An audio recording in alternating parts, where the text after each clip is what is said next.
Swayam Prabha. Digital India. Educated India.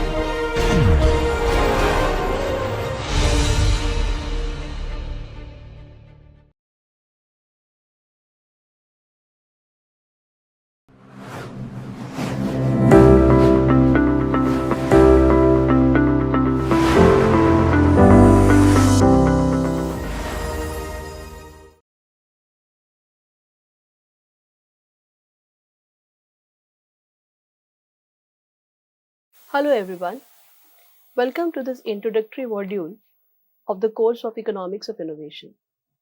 In this particular module, we will talk about the different aspects of innovation. We will focus on the literature, particularly economic literature, and what are their matters of concern for them. We will define innovation. Then we will also move on to talk about whether there are any distinctions between invention, innovation, and technological change, what the economist has to say about it. Later, we will talk about why innovation is important for the firms and the policymakers. In this particular section, we will also talk about the top 10 innovations and the innovative companies, just to highlight the impact of such innovations on our day-to-day life. There are two other subsections in this broad module. The another one will talk about the stylized facts about innovation, and we will also look at how innovation preceded by invention has been talked by the economist in the history of economic thought. So clearly, innovation is not a new concept. It is rather old. It is as old as the human existence. In fact, humans' life on this planet has been supported by the creative and the innovative activities of the human being. If you look at the basic survival, would not have been possible to begin with if the agriculture would not have started. Agriculture would not have started if there would not have been a plow. Or if, as we move forward, whether we are talking about animal husbandry or any other kind of survival activities that has been undertaken so far. So clearly, it is the creative aspect and the innovative behavior of human being which has supported the human life. And it is the scientific temperament and the technological change that has brought in different products, gadgets, which now support the modern lifestyle. Economic theory has talked about innovation at a rather later stage. A very focus of the classical and neoclassical economists has been the capital accumulation. It was felt that it is only through the accumulation the countries are likely to grow. With the works of Joseph Schumpeter, we find that innovation became an important point of talk. He has also pointed out that what innovation can do to an economy in form of a creative destruction, a concept hugely popular and we will also talk about in detail. Innovation for a very long time was being treated as a black box in the economic theory. Effectively, what we had in the neoclassical economics was a production function, whereby the output was a production of the labor and the capital employed. That led to a certain amount of output. And this production function was being assumed at a given level of a technology. If technology changes, the function shifts. So that means for a same level of a labor and capital, you will be able to get higher output. But for that particular function, it was being assumed to be static. And what happens within a firm? In fact, input comes in and output goes out. Clearly, in that case, where were the scope for the innovation was not being studied. In fact, the discussion on innovation you will find has picked up, particularly after the World War II. Now we will talk about what has been the focus of economic literature when it comes to innovation. One set of studies you will find is actually look at the process through which the innovation occurs. They talk about an innovating firm vis-a-vis the optimizing firm. They talk about how networks support the innovation process. They talk about how the organization innovate and what kind of organization innovate. Apart from that, another set of studies focus on the role of institutions, organizations, and actors at the national and the regional level. You will find that institutions like intellectual property right or that are financed like financial institutions, whether we are talking about availability of finance in the capital market or through the venture capitalists. These venture capitalists, whether they support the innovation activity or not, effectively determine what would be the level of the innovative activity within a particular country. Then there are another set of studies which look at the different aspects of the innovation. These set of studies highlight the sectoral differences that exist among the different industries. For instance, you will find the sectors like pharmaceutical, semiconductor, and in the current world, IT related, particularly related to AI or machine learning or with respect to data science, you will find huge innovation going on those sectors. And there might be other sectors which have rather become more stagnated when it comes to technological change. It doesn't mean that they were like that forever. Each sector has seen their different waves. And then, of course, there are general purpose technologies which introduce change in in all the sectors. Say, for instance, the way the computer did.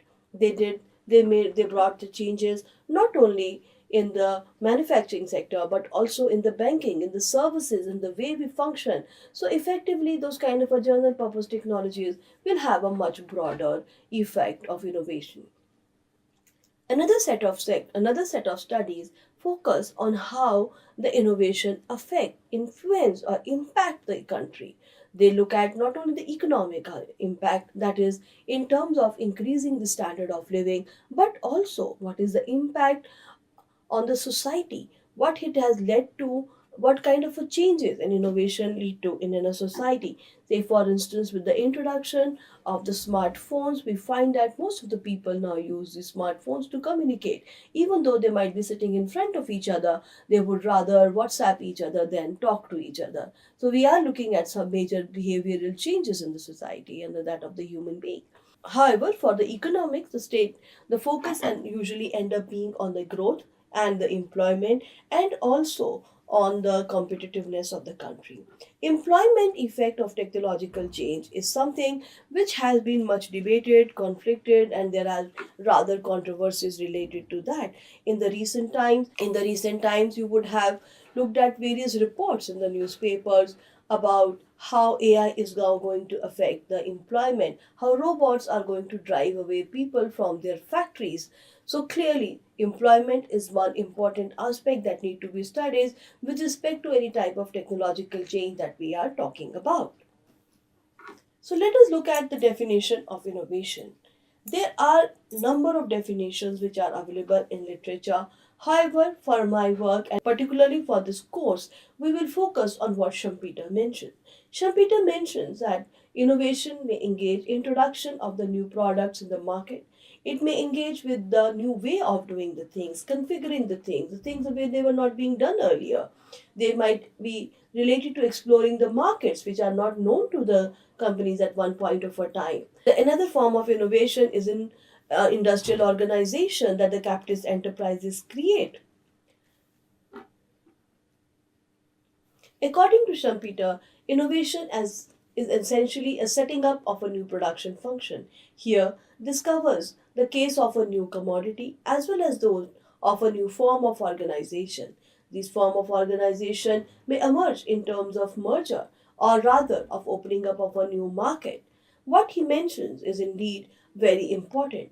That is a creative destruction. This innovation which we are talking about in form of introduction of a new consumer good or that of a new way of doing things, the new way of configuring things or looking into the markets which remain unexplored earlier, what happens and what the impact which is now being felt by the economy is being referred to by him as a creative destruction. Creative destruction is a hugely popular word and you will find is indeed an oxymoron. What do we mean by that? It means that it actually comprises of two words which are poles apart. So you have a term which has creation in it as well as destruction. What do we mean by that?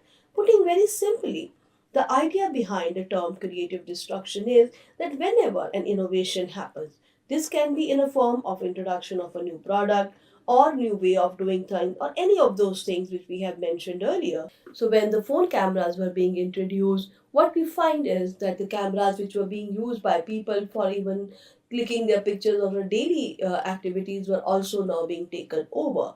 Though, of course, the professional cameras still persist.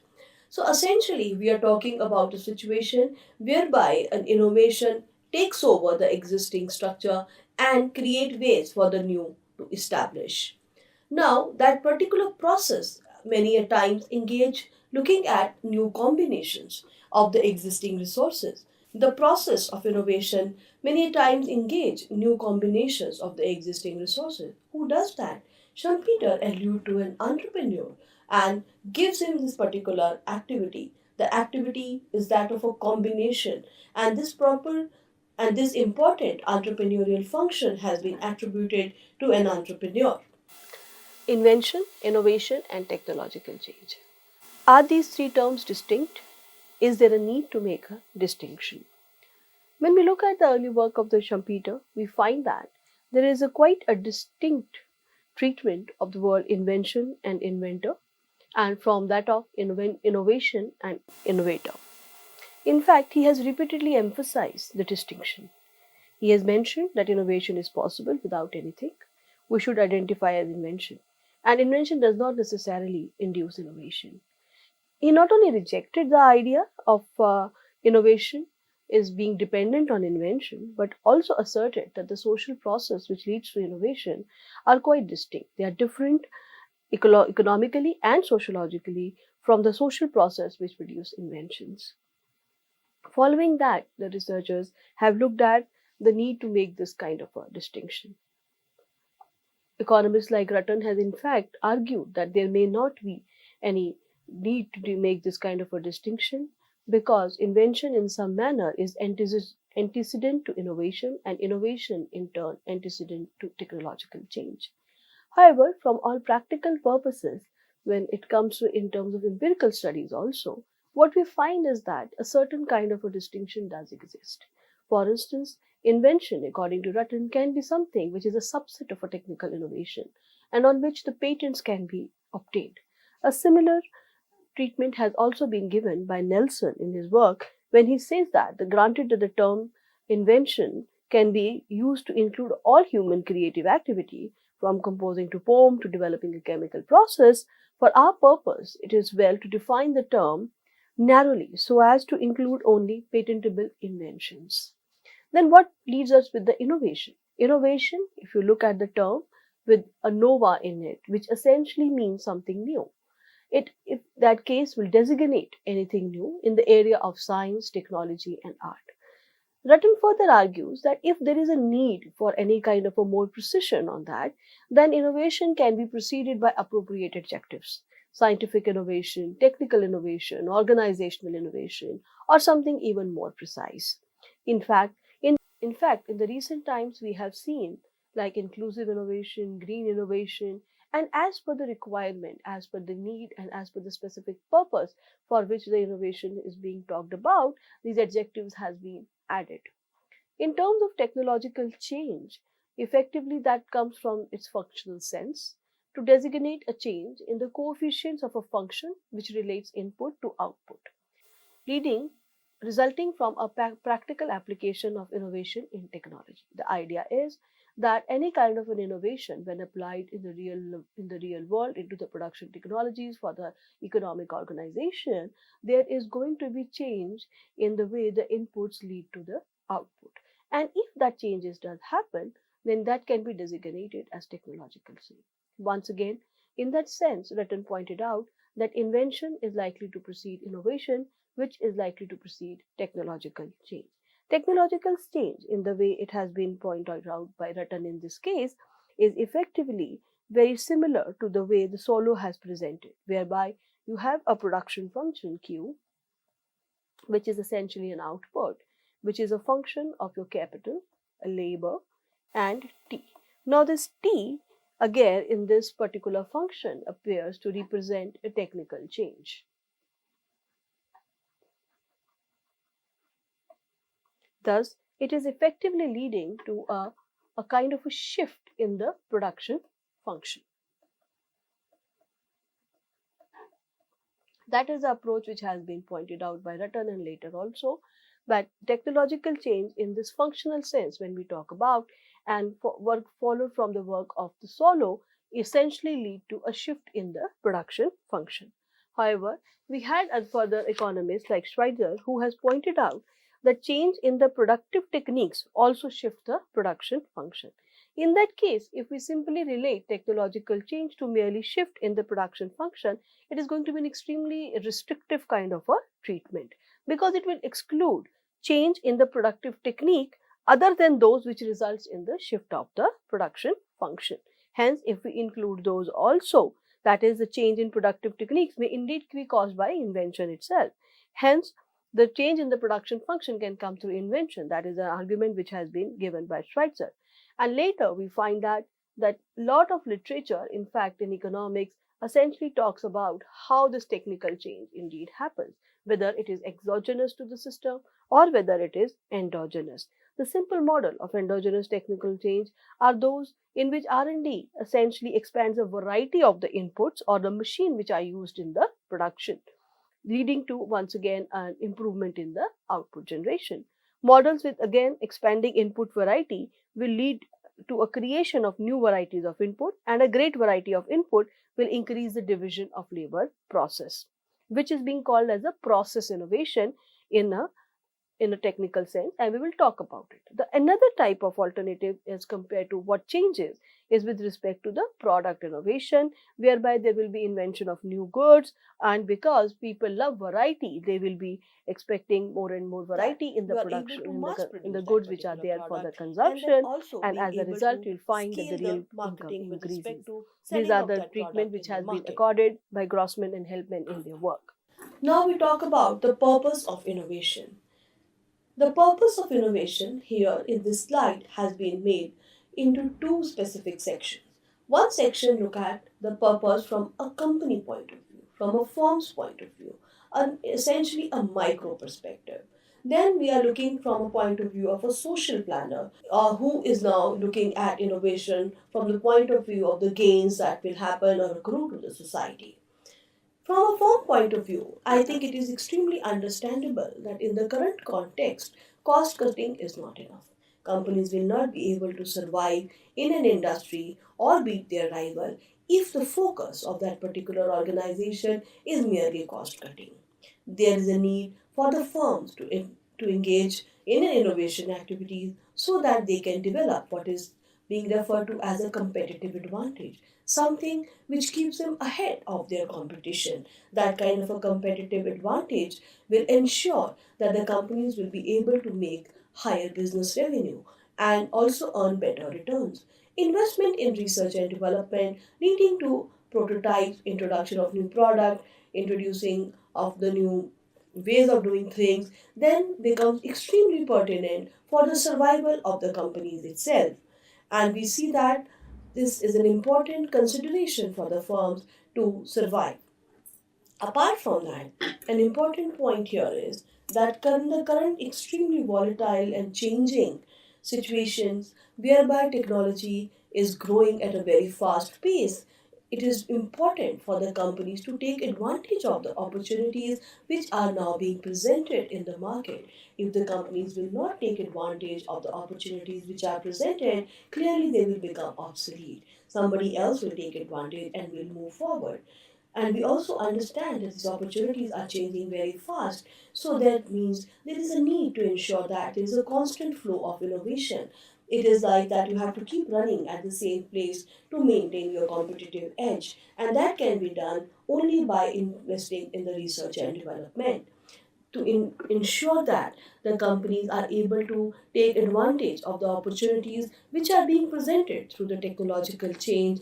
They have to invest. They have to invest in research and development. Thus, a constant flow of innovation is required for the business survival, and that is now being supported through what is being called as a sustained innovation. That means continually innovating in order to sustain in the market.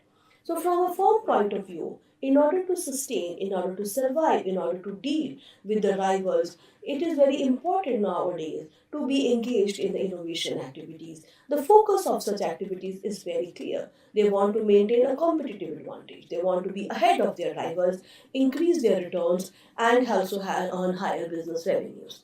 Now, however, the question arises from a social planner's point of view, why innovation then becomes important if it is merely about earning better revenues. Thinking from social planner point of view, one can see that it is the innovation activities of the different firms which has led to the creation of various products that improves the standard of living of individuals. It is not only that the standard of living is being improved, however, the overall life has become easy. Think of the innovations in the healthcare sector, whereby you'll find the newer drugs being made available, the longevity has increased of the human being, and essentially the overall human well-being has improved. From a social planner's point of view, clearly innovation which are undertaken by firms also give them a competitive edge in the international market. Firms will survive in the international markets only if they have this new to the world products. Survival in the international market will also ensure that the country's position in the balance of payment is rather robust. They are able to earn foreign exchange, and also they are able to earn foreign exchange. So, thus, from the point of view of economic growth, and also in order to improve the overall standard of living of human being, clearly social planner also envisage that the firm should be undertaking major innovation activities. Please remember, if you look around nowadays, most of the products of the modernity, the products which are available with you, are essentially the outcome of the scientific research that has been undertaken, technological progress that has been made in the last 3 centuries, and that has made the life of human being rather easy. Let us now look at the top 10 innovations. I have taken this list from two sources just to have a comparative picture. And one source is from National Geographic and the other source is from history.com. And I also encourage you to look at other sources and find if you can find something new which is not in these two lists.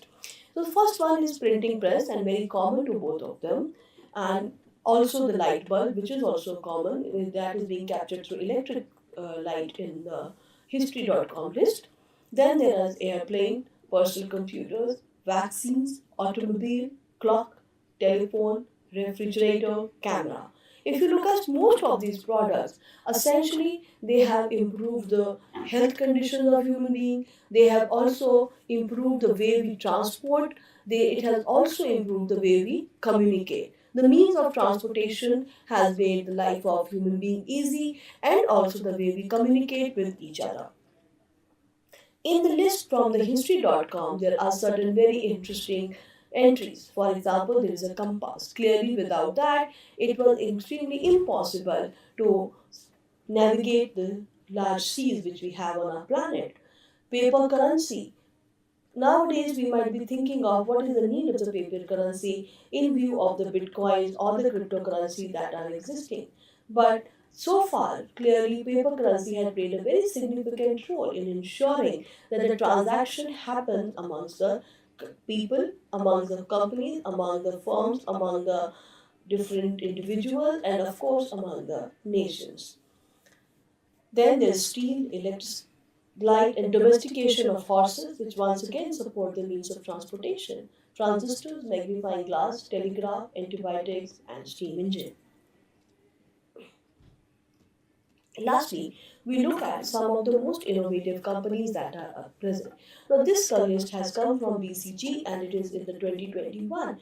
What I will suggest to you is to go to the either same website or look for other alternatives and see the list over a period of a time. So you can do this exercise whereby you look at the list in 2010, 15, 20, and then also in 23. What is the focus? The focus is to see whether the same companies persist or whether there is a change. Are there new entrants or whether the incumbents are still ruling the roost? So if you look at this list, app companies like Apple, Alphabet, Amazon, Microsoft, Tesla, Samsung, IBM, Huawei, Sony, and Pfizer are present. So I would encourage you to go back and not only look at this particular list for a year, but over the years and understand how the dynamics of innovation change in the different sectors. In the next lecture, we will talk about the stylized track of innovation.